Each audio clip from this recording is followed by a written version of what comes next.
Davey, another wild week in the market. I feel like we're stepping out of the twilight zone ever since the pandemic hit. But nonetheless, as I've done every week on this channel, we're going to be reviewing the $435,000 dividend stock portfolio, which is caked in about $600 in dividends so far for the month of February. We're going to be talking about my short-term goals, long-term goals, stocks I'm buying, dividend growth, all that fun jazz, and generally what's going on in the market. And if you are a passive income investor that appreciates this kind of a conversation, damn it, just hit that like button. It does the channel a favor. But before we start talking about the portfolio goals, stocks, let's see what's going on with the major drama this week in the stock market, which we're starting to get a breath from the crazy rally we've been seeing since January. A lot of tech stocks pulling back, Meta pulling back, Tesla, one of the few exceptions here that's somehow still rallying over $200 a share. But the real story capturing the eye of loved investors worldwide has got to be Google stock. I mean, it's down 4%. It's been down like multi-percents every single day ever since ChatGPT became a conversation of topic. But I want to show you the drama really tanking the stock because I think it's setting up to be a real buying opportunity if you believe in Google's business model. Not financial advice, but listen. Has already made a boo-boo. Introduced this week, Bard was touted in an online ad by Google that ran in the company's Twitter feed. In the tweet, Google described the chatbot as a launchpad for curiosity that would help simplify complex topics, and it included a short GIF video ad of Bard in action. In the ad, Bard is given the prompt, quote, "What new discoveries from the James Webb Space Telescope, or JWST, can I tell my 9-year-old about?" Bard responds with a number of answers, including one suggesting the JWST was used to take the very first pictures of a planet outside the Earth's solar system, or exoplanets. This is inaccurate. Boom, baby. That's all it took to bring down Google stock because everyone thinks ChatGPT is just going to revolutionize and take over the web search traffic. And I think this stuff takes decades to unfold, but it's crazy because if you use ChatGPT, if you use DaVinci, all the OpenAI products, you'll know that it's not that accurate. First and foremost, it's pretty accurate, but there's some issues, and it's all based off backdated data to guarantee some decent results, where Google's trying to take in like new dated data. And if you just read this, like I asked DaVinci here, like, what was Tesla's earnings? Tesla does not publicly disclose its earnings. However, the company does periodically report on its financial performance. Like, you know how backdated that information must be to get that kind of a response. And CNBC offered some insight here that falls in line with my thinking, but just take a quick 30-second minute listen. Was that the stock did move lower. Should it have? Probably not as much. I mean, when I think of those kind of gas, I think of Tesla, Cybertruck, Elon Musk throwing that rock through it. It kind of had that kind of screeching effect, but ultimately he was able to vector that into a positive direction. It's more difficult for Google to do that here. There was another layer to the sell-off in shares yesterday, which was Microsoft's comments that they're going to go after search, and that was a nicely profitable business. And I think the combination of the first negative read on how Google is doing with Bard, along with that comment about the excitement that Microsoft has around Bing, I think pushed shares down. I think it was an overreaction. I think it was an overreaction because when we think about AI, this is a multi-decade endeavor. And we're talking about something that has really been forefront to investors and consumers since last November.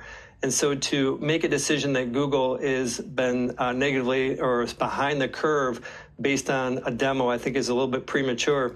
I would 100% agree. First off, Bing is trash. It's not competing with Google anytime soon. Google, like, to put it in an example here, yeah, most of the revenue does come from web search, but you have YouTube. I mean, it's YouTube, Netflix, Disney, those streaming services ain't got nothing on YouTube with that business model of doing ad sharing, having people make content for them, whereas Disney, Netflix, dealing with cyclical content like Marvel, that gets boring. They have to reinvigorate people to like all that stuff, right? And then you're talking about self-driving, damn it. Google's second in comparison to Tesla when it comes to self-driving. You've been to San Francisco, their self-driving cars are everywhere, leading me to think that this is just one hell of a buying opportunity if you believe in Google. Not financial advice, but let's get into the portfolio review here real quick, folks. I want to talk about some of the stocks here, what I'm going to be buying over the coming months. And if you like my portfolio overview, I put together a ton of spreadsheets, paid thousands of dollars to all these developers to make me spreadsheets for every platform. You can support the channel, bring all your accounts into one place, guys. $14.99, use coupon code dividends, you get 30% off. Track your stocks, dividends. I love this tracker a lot. But getting into it, folks, link down below. TSM, Taiwan Semiconductor. Some of you have been asking me, when do I plan on buying more? Am I interested in buying more? I'm kind of just sitting on my hands because the rally has been so damn aggressive coming in to the beginning of this year. I mean, look at this. The stock's up 30%. My average buy price is at $80 across all my accounts. So I'm up 20% across the board. And just taking a look at my actual TFSA where I took the initial tranche, guys, I ended up getting like $17,000 worth at $76 a share, right around Buffett's buy-in price. I'm up 25%. It's pretty beautiful, to say the least. And I love it for my portfolio because we can see that I collect dividends off the Canadian markets, off the US markets, but I felt like I was lacking in that foreign exposure, that foreign income, protecting the longevity of my portfolio. And TSM fit like an absolute glove. I mean, you take a look at TSM's dividend, they doubled it every 5 years for like the last decade or so, and they pay out in Taiwan dollars that gets converted to USD. So when you look at the dividend in US dollars, a little more volatility because of the conversion, and we can see the US dollar rallied a lot since the market crashed, so there was some discrepancy between the USD and the Taiwan dollar. I wish I could get them to convert it to CAD instead of USD, because the Taiwan dollar compared to the Canadian dollar has actually been rallying steadily against the CAD over the last, decade and a half. So it's kind of neat to see how all these currencies kind of come into play with dividend income. So it leads to some volatility in my total dividend yield, which will fluctuate over time. And I'm glad this iCloud numbers spreadsheet actually updates those fluctuations. It's really,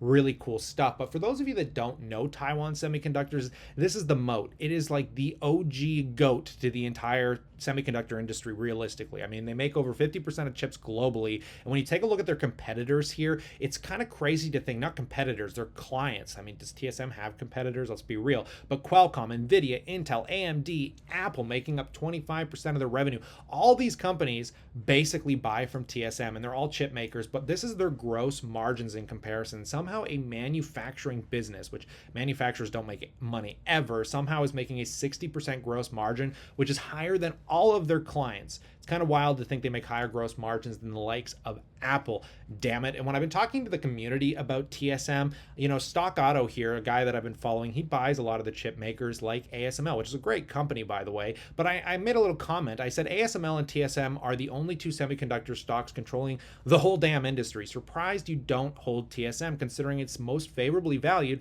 and Buffett's been buying it. I mean, TSM is the umbrella behind AI, cloud computing, self-driving, pretty much all electronics. And he replied saying, I don't like the geographical risk, which kind of blew my mind a little bit, because it's, there's some risk with China invading, maybe, it's probably less risky than buying BABA. I replied by saying TSM is de-risking with global expansion beyond anything a company has done before, with a $40 billion investment in the US, which is like 10% of their market cap, by the way, while making up over 50% of the chip industry already and 90% of advanced chips globally. If TSM goes under, the world goes with it, thus the political attention. I think there's less risk than perhaps owning something like BABA, but to each his own. I also said it's also intriguing that TSM is able to pull those higher margins than pretty much all of their clients and competitors, which is just intriguing. So I find it neat that most people are still scared of kind of the foreign exposure, but people still buy BABA stock, even though there's so much political tension on that side of it. So I think Taiwan comes with some security. As Biden said, they would attack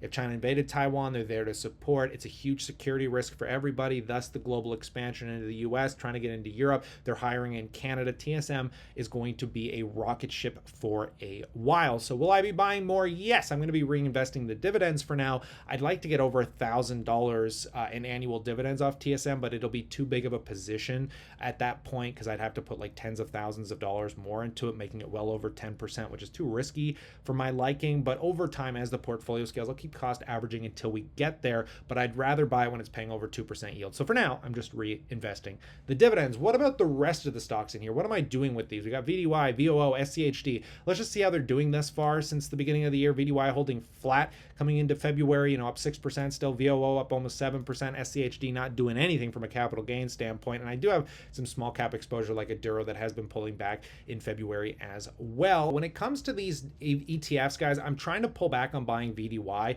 because I've just bought so damn much of it. But my real plan here is coming into March and April. We're going to be getting taxes finalized, and I'm going to have contribution room to my RSP. And I think they're introducing in April the first-time home buyers account, and I really want to load those up. So you'll see I'm stacking a lot of cash here. Got about 33,000. I'm going to keep building that up probably through February, and I'm probably going to unload, pretty much anything over 20,000 into the markets, because I want to keep my cash position roughly at about 5% of the entire portfolio. And I'd love to, over time, over this year, to try and get my SCHD position to about 100,000 invested. And I'd like to get VOO, maybe over 130 to 140, probably just for this year. If I get real lucky, we get some growth. It'd be nice to get it up to my VDY position, get about 150,000 in it, because we can see most of my dividend income comes from Canada. I'm getting about just under $7,000. I'm going to probably cap it there for a little bit till I can build up my US income, which only makes up about 4,600. Keep in mind, these are the converted to CAD numbers already. So bringing in that 4,600 CAD, it'd be nice to get that over 5,000 or even closer to 6,000.